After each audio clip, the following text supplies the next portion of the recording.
A satellite is like a DSLR camera where you have to change the aperture depending on the light settings.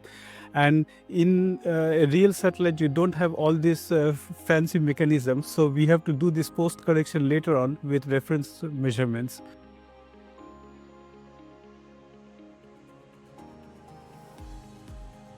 Hi, I'm Mahesh Kumar Sha, working at the Royal Belgian Institute for Space Aeronomy, and I work in the measurement of greenhouse gases from in situ and remote sensing instruments. One of the biggest challenges that we are facing now is the increase of greenhouse gas in the atmosphere, and we do these measurements from space using remote sensing applications.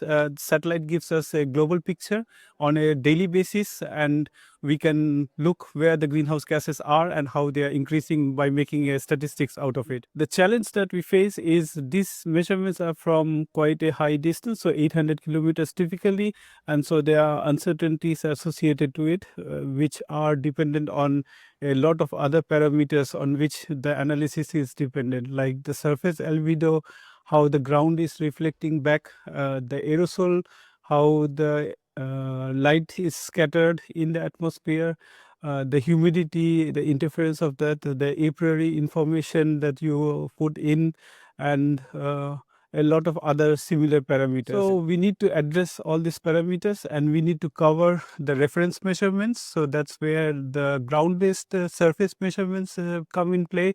So you can do measurements at the in situ.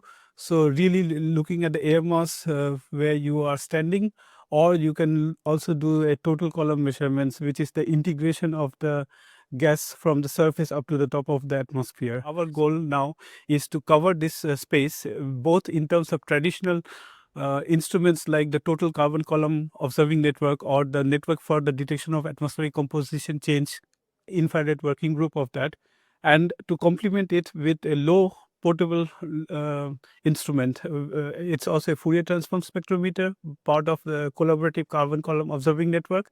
And so we are characterizing these low instruments at different sites, and then trying to fill these observational gaps in the measuring space. And when we have this global network set up covering all the gaps, then we can with very high confidence also characterize the satellite data and calibrate it to give us the true atmospheric state as close as possible.